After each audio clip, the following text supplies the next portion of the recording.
India. India அப்படிங்கிறது நம்ம வாழக்கூடிய ஒரு நாடு. இந்த நாட்ட பத்தி நம்ம நெறைய விஷயங்கள தெரிஞ்சுக்க மறந்துட்டோம். அல்லது தெரிஞ்சிருந்தும் நம்ம இன்னைக்கு ஞாபகம் இல்லாம இருந்திருக்கோம். அல்லது ஸ்கூல் படிக்கிற பிள்ளைங்களுக்கு மட்டும் தான் ரொம்ப மெமரியில இருக்கும். அத பத்தி தான் நம்ம இன்னைக்கு பேச போறோம். வாங்க வீடியோக்குள்ள போலாம். இந்தியா அப்படிங்கிறது 140 கோடி மக்கள் தொகையை கடந்த உலகின் மிகப்பெரிய முதலாவது நாடு அப்படின்னு சொல்லி அங்கீகரிக்கக்கூடிய ஒரு நிலையை நோக்கி நகர்ந்து போயிட்டு இருக்கிறது. ஆமா உண்மதான். சீனாவோட அதிகமான மக்கள் தொகை அப்படிங்கிறது சில கோடிகள் வித்தியாசத்துல நம்ம முன்னேறி போயிட்டு இருக்கிறோம் அப்படிங்கிறது யாருமே மறக்க முடியாத உண்மை. நம்ம நாடு வந்து பார்த்தீங்கன்னா, ஏழை நாடுன்னு சொல்லி பல ஆண்டுகளா சொல்லிட்டு இருந்தாங்க. அதுக்கப்புறமேட்டு ஏழை நாடு கிடையாது, வளரும் நாடுகள், வளர்ந்த நாடுகள்னு சொல்லுங்கன்னு சொல்லி, எப்படி நம்ம இலவசத்த வந்து விலையில்லாத பொருள்னு சொல்றோமோ, அதே மாரி வந்து பார்த்தீங்கன்னா, ஏழை நாடுகள ஏழை நாடுன்னு சொல்லாதீங்க, வளரும் நாடுகள்னு சொல்லுங்கன்னு சொல்லி நமக்கு நாமளே மாத்திக்கிட்டோம். அதனால இப்போ வந்து நம்ம வந்து ஏழை நாடு கிடையாது, வளரும் நாடுகள், வளர்ந்து வரும் நாடுகள்னு சொல்லி தான் நம்ம சொல்லணும். நம்ம நாட்டுல மொத்தம் பார்த்தீங்கன்னா, கிட்டத்தட்ட வந்து பார்த்தீங்கன்னா, 543 எம்பி தொகுதிகள் இருக்குது. 543 எம்பிக்கள் வந்து பார்த்தீங்கன்னா, இங்கேருந்து அங்க போய் நம்மளுக்கோசரம் என்ன பண்றாங்க? போராடி நம்மளுக்கான உரிமைகள, நம்மளுக்கான தேவைகள, நம்மளோட கோரிக்கைகள நம்மளுக்கோசரம் வாங்கிட்டு வந்து குடுக்குறாங்க. அதுதான் அவங்களுடைய கடமை. அவங்க வந்து பார்த்தீங்கன்னா, ரொம்பவே ஒரு மிகப்பெரிய ஒரு இடத்துல இருக்கிறாங்க. அவங்களுக்கு வந்து பார்த்தீங்கன்னா, இந்தியா முழுக்க டோல்கேட்ல காசு குடுக்க தேவையில்ல. வருஷத்துக்கு இத்தன டைம்ன்னு சொல்லி விமானத்தில ஃப்ரீயா பயணம் பண்ணி போலாம் வரலாம். அரசாங்கத்தால அங்கீகரிக்கப்பட்ட எந்த ஒரு உரிய இடத்துலயும் அவங்களுக்கு ஃபீஸ் கிடையாது, கட்டணம் கிடையாது. எந்த கோவிலுக்கு போனாலும் அவங்களுக்கு சிறப்பு சலுகை இருக்குது.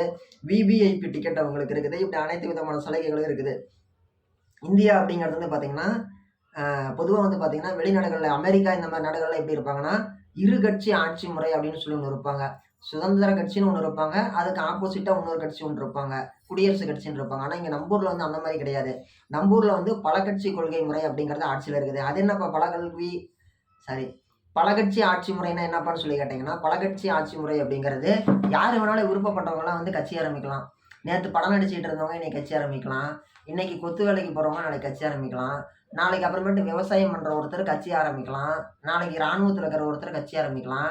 இன்னைக்கு டாக்டரா இருக்கிறவர் நாளைக்கு கட்சி ஆரம்பிக்கலாம். இப்படி யார் வேணாலும் எந்த கட்சி வேணாலும் ஆரம்பிக்கலாம். அவங்கவங்க தனி மனித உரிமை அது. ஓகேங்களா?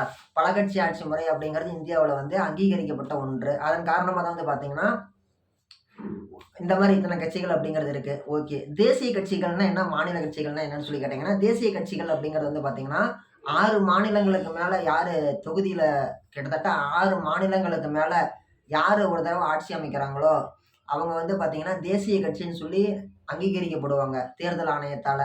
இப்ப வந்து ஒரு மாநிலத்துக்குள்ளாடி 8% வாக்கு வாங்குனவங்க மாநில கட்சியா அங்கீகரிக்கப்படுவாங்க.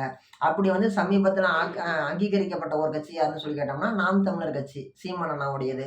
நாம் தமிழர் கட்சி வந்து 8% வாக்குகள் அப்படிங்கிறது கடந்த 2024 நாடாளுமன்ற தேர்தல்ல வாக்குகள் பெற்று அந்த ஒரு இடத்துக்கு வந்தாங்க.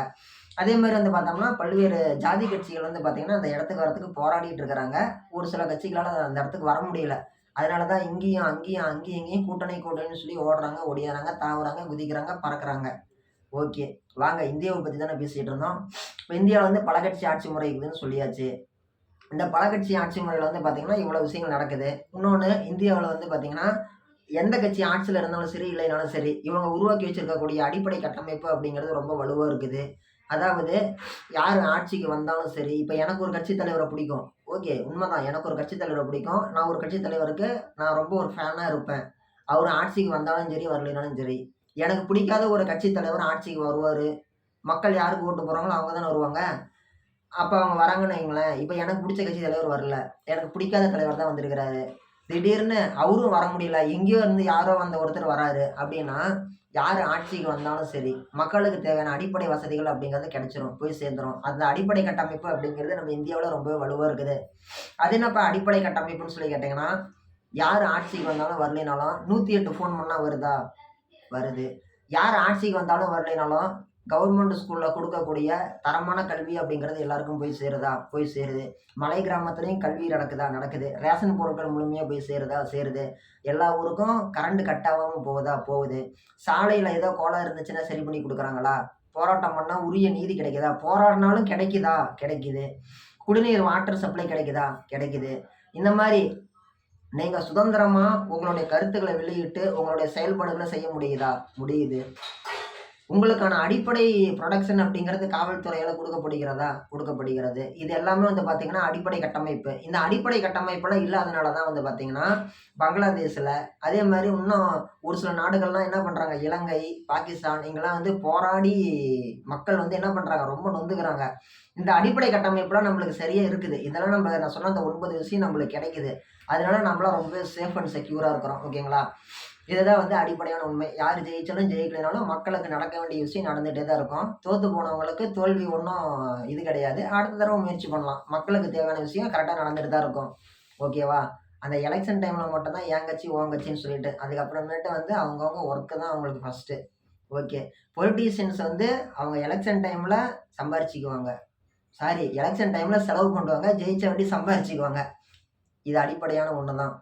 ஒரு சின்ன ஒரு வார்டு மெம்பரா இருக்கிறவங்க கூட வந்து பார்த்தீங்கன்னா, ஓரளவுக்கு என்ன பண்றாங்க, யாருமே வேலைக்கு போறது கிடையாது. அவங்களுக்குன்னு இருக்கக்கூடிய சொத்த வச்சு அப்படியே இது பண்றாங்க. ஊர்களுடைய மக்கள் சேவை செஞ்சுக்கிட்டு. இது வந்து ஒரு அடிப்படையான ஒரு எக்ஸ்ட்ரா பிளஸ் தகவல். ஓகேங்களா? சரி வாங்க. அடுத்து நம்ம இந்தியாவ பத்தி தானே பேசிட்டு இருந்தோம். இந்தியாவ பத்தி இன்னும் சொல்றதுக்கு நெறைய இருக்கு. இந்தியா வந்து ஏழை நாடு அப்படின்னு சொல்லி நான் ஏற்கனவே சொன்னேன் இல்லையா? ஏழை நாட்டா வளரும் நாடுன்னு சொன்னாங்க இல்லையா? அது ஏன் வளரும் நாடுன்னு சொல்றாங்கன்னா, வெளியூர்ல இருந்து இருக்கக்கூடிய கம்பெனி எல்லாம் உள்ளாடி வருது. இப்ப இருக்கக்கூடிய நெறைய வெளிநாட்டு கம்பெனிகள்லாம் உள்ளாடி வராங்க. ஒரு கார் கம்பெனியா இருக்கட்டும், அந்த ஊர்ல தயாரிச்சா கெமிக்கல்லாம் ஆத்துல கலக்க முடியாதுன்னு சொல்லி, இங்க வந்து ஆத்துல கெமிக்கல் கலக்குறாங்க. சாயப்பட்டற, பெரிய லெவல்ல இருக்கக்கூடிய கூல் ட்ரிங்க்ஸ் கம்பெனியா இருக்கட்டும், வெளிநாடுகள்ல தடை செய்யப்பட்ட குளிர்பானங்கள் எல்லாம் இங்க தயாரிச்சு இங்க விக்கிறாங்க. இங்க நம்ம ஊர்ல இதெல்லாம் அவைலபிள். இங்க ஓகேங்களா? இங்க சட்டத்துல வந்து ஒரு 1,08,000 ஓட்டை இருக்குது. அந்த ஒரு ஓட்டையில பூந்து எப்படியே வெளியில போயிரலாம். இன்னைக்கு கோடிகள்ல சம்பளம் வாங்கக்கூடிய வக்கீல் இருக்கிறாங்க. அவங்கள வச்சு நம்ம கேஸ முடிச்சுக்க முடியும். நம்மளுக்கான ஒரு பாயிண்ட்ட நம்ம சொல்லி இது பண்ணிக்க முடியும். அப்படிங்கிறது தான் வந்து ஒரு அடிப்படையான உண்மை. அதன் காரணமா தான் வந்து பார்த்தீங்கன்னா, ஒரு பெரிய பெரிய நிறுவனங்கள்லாம் வந்து பார்த்தீங்கன்னா, தைரியமா இது பண்றாங்க. இது வந்து மக்கள் பிரச்சனையா மாறாத வரைக்கும் இவங்க எவ்வளோ வேணாலும் சம்பாரிச்சுக்கலாம். அதுக்கு ஒரு சிறந்த உதாரணம் வேதாந்தா நிறுவனத்தால தொடங்கப்பட்ட ஸ்டெர்லைட் ஆலை. அந்த ஸ்டெர்லைட் ஆலை அப்படிங்கிறது மக்கள் பிரச்சனையா மாறாத வரைக்கும் அத பத்தி யாரும் பேசல. அவன் சம்பாரிச்சுட்டு தான் இருந்தான். கோடி கணக்குல சம்பாரிச்சான். மக்கள் பிரச்சனையா மாறுன வாட்டி அரசாங்கமே என்ன பண்ணி ஆகணும்? அத குளோஸ் பண்ணி தான் ஆகணும். அப்பதான் மக்கள்ட்ட நல்ல பேர் வாங்க முடியும். அடுத்த எலக்ஷன்ல ஜெயிக்க முடியும்.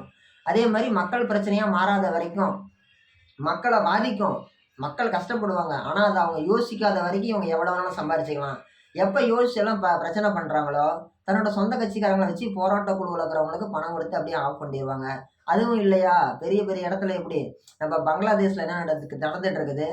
போராட்ட குழு தலைவரோட அந்த மாணவர சுட்டு கொலை பண்ணாங்களா இல்லையா? அவன் ரிக்ஷால போயிட்டு இருக்கிறான் அந்த பையன். டூ வீலர்ல வந்து சுட்டு கொல்றானுங்க. எவ்வளோ பரிதாபமான நிலை, எவ்வளோ கொடூரமான நிலை. அந்த மாரி வந்து அரசியல் கட்சிகள் வந்து இந்த மாரி வந்து மக்கள பாதிக்காத வரைக்கும் தனியார் நிறுவனங்கள் என்ன வேணாலும் பண்ணிக்கலான்ற மாரி ஒரு சலுகை அப்படிங்கிறது நம்ம இந்தியாவுல இருக்குது. இந்தியா வந்து ஏழை நாடு தான். ஆனா இந்தியாவுடைய மார்க்கெட்டு, இந்தியாவுடைய பட்ஜெட்டு அப்படிங்கிறது ரொம்ப ரொம்ப பெருசு. இன்னைக்கு இந்தியாவுல வந்து 140 கோடி மக்கள் இருக்கிறாங்க இல்லையா? ரூ. 1 ஷாம்பு பாக்கெட் இருக்குதுல்ல, ரூ. 1 ஷாம்பு பாக்கெட்டு. அது எத்தன ஷாம்பு பாக்கெட் விக்கும்னு நீங்க நினைக்கிறீங்க? 140 கோடி பேர் இருக்கக்கூடிய இடத்துல 1% அப்படின்னா கூட 1,40,00,000 ஷாம்பு பாக்கெட் விக்கும் இந்தியா முழுக்க. 1,40,00,000 அதாவது ரூ. 1,50,00,000 கம்மியா 1% எடுத்துட்டோம்னா கூட 140 கோடி பேர் இருக்கிற இடத்துல 1% ஆச்சும் ஷாம்பு போட்டு யூஸ் யூஸ் பண்ணிருவாங்க. அத அடிப்படையா வச்சு தான் டெய்லி 1,50,00,000 கோடி டார்கெட்டு. டெய்லி 1,50,00,000 கோடி டார்கெட்டு. அத விட அதிகமா கூட போலாம். இப்படி தயாரிச்சு தான் வந்து பார்த்தீங்கன்னா, அ வியாபாரம் அப்படிங்கிறது நடந்துட்டு இருக்குது. இன்னைக்கு 1,50,00,000 கோடின்னு வைங்களேன், டெய்லியுமே வந்து பார்த்தீங்கன்னா, ரூ. 10,00,000 காரு, டெய்லியுமே 15 காரு எல்லா பிராண்ட்லயுமே விக்காது. ஆனா ஒரு ஷாம்பு பாக்கெட் விக்கும். எளிமையான முறையில மக்கள போய் சேர்ந்து மக்கள்ட்ட போய் இருக்கக்கூடிய பொருட்கள் எல்லாமே வந்து பார்த்தீங்கன்னா, அதிகப்படியான அளவு வித்துரும். அதிகப்படியான அளவு விக்கிறனால தான் வந்து பார்த்தீங்கன்னா, பெரிய அளவுல இருக்கக்கூடிய மார்க்கெட்டு அப்படிங்கிறத விட, சின்ன அளவுல இருக்கக்கூடிய மார்க்கெட்டு அப்படிங்கிறது அதிகமான அளவு மக்களால கொண்டாடப்படுகிறது அப்படிங்கிறது தான் நிதர்சனமான, எதார்த்தமான உண்மை. இன்னைக்கு வந்து 1/2 கிலோ ஹார்லிக்ஸ் டப்பா இருக்குது. ஒரு ரூ. 190 இல்லைன்னா ஒரு ரூ. 250 அப்படின்னா, அந்த ஹார்லிக்ஸ் டப்பா எல்லாருமே 1/2 கிலோ பாக்கெட் வாங்க முடியாது. எல்லாருமே வந்து பெரிய லக்ஸரியான ஆளுங்கலாம் கிடையாது. ஆனா, சின்ன குழந்தைங்க, ஸ்கூல் போற குழந்தைங்க கூட என்ன பண்ணும்? ரூ. 5 கையில இருக்குதுன்னா, ஹார்லிக்ஸ் பாக்கெட் வாங்கி அப்படியே வாயில கொட்டிக்கிட்டு போகும் சாப்பிட்டுக்கிட்டு. இது ஒரு ஸ்ட்ராட்டஜி. சின்ன குழந்தைக்கு தானே அது. பெரியவங்க மட்டும் தான், பணக்காரங்களுக்கு மட்டும் இல்ல என் பிராண்டு. சின்ன குழந்தைங்களுக்கு தான் என் பிராண்டு. ஸோ, இப்ப ரூ. 5 வாங்கி திங்கிற குழந்தை என்ன பண்ணும்? அடுத்த நாள் அந்த ஒரு 100 பாக்கெட் விக்கும். அந்தாண்ட 1 கிலோ டப்பா வியாபாரம் ஆகுமா தெரியாது. ஆனா இந்த ரூ. 5 பாக்கெட் வியாபாரம் ஆகும். அதனால தான் இன்னைக்கு பெரிய பெரிய நிறுவனங்கள் எல்லாமே வந்து பார்த்தீங்கன்னா, சின்ன அளவு தனக்கான ஒரு மார்க்கெட் அப்படிங்கிறத மாத்திட்டு வந்துட்டாங்க. இது வந்து அனைத்து பொருட்கள்லயுமே நீங்க மினி சைஸ் பாக்கெட் பார்க்கலாம். நவரத்ன ஆயில் பெருசு இருக்குதா? சின்னது ரூ. 1 பாக்கெட் இருக்குது. மென்டோ பிளஸ் பெரிய பாம் இருக்குதா? சின்னது ரூ. 2 தைலம் இருக்குது. அதே மாரி வேற என்ன? கிளினிக் பிளஸ் ஷாம்பு பெருசு இருக்குதா? அதுல சின்ன ரூ. 1 பாக்கெட் இருக்குது. டவ் ஷாம்பு பெருசு இருக்கா? சின்னது. அதே மாரி பெரிய ஃபேர்னஸ் கிரீம் இருக்குதா? அதுல சின்ன பாக்கெட் இருக்குது. ஹிமாலயா ஃபேஸ் வாஷ் கிரீம் இருக்குதா? அதுல சின்னது ரூ. 10 டப்பா இருக்குது. இப்படி அனைத்துலயுமே வந்து பார்த்தீங்கன்னா, ஏழை மக்களையும், நடுத்தர குடும்பத்து மக்களையுமே டார்கெட் பண்ணி தான் வந்து பார்த்தீங்கன்னா, மிக மிக பெரிய அளவுல வந்து பார்த்தீங்கன்னா, சந்தை பொருளாதாரம், சந்தை மார்க்கெட்டிங் அப்படிங்கிறது நடந்துட்டு இருக்குது. இன்னைக்கு வந்து காயின்ஸ் அதுக்கான வேல்யூ அப்படிங்கிறது கிடையாது. ஆனா வேல்யூ இல்லாத காயின்ஸுக்கு ப்ராடக்ட் மேக் பண்ணி தான் வந்து பார்த்தீங்கன்னா, இவங்க என்ன பண்றாங்க? நெறைய பிசினஸ் அப்படிங்கிறது நடந்துட்டு இருக்குது. இன்னைக்கு வந்து அடிப்படையான விஷயங்கள் வந்து பார்த்தீங்கன்னா, எல்லாத்துக்குமே டாக்ஸ் கட்டுறாங்க. டாக்ஸ் கட்டாத பிசினஸும் இருக்குது. என்ன டாக்ஸ் கட்டாத பிசினஸு? வேணாம். நம்ம சொல்லக்கூடாது. டாக்ஸ் கட்டாத சின்ன சின்ன பிசினஸ்லாம் கூட இருக்குது. ஆனா சின்ன சின்ன பிசினஸா இருந்தாலும் அதில வந்து பார்த்தீங்கன்னா, மெஜாரிட்டி சைஸ் ஆஃப் ரெவென்யூ அப்படிங்கிறது இருக்குது.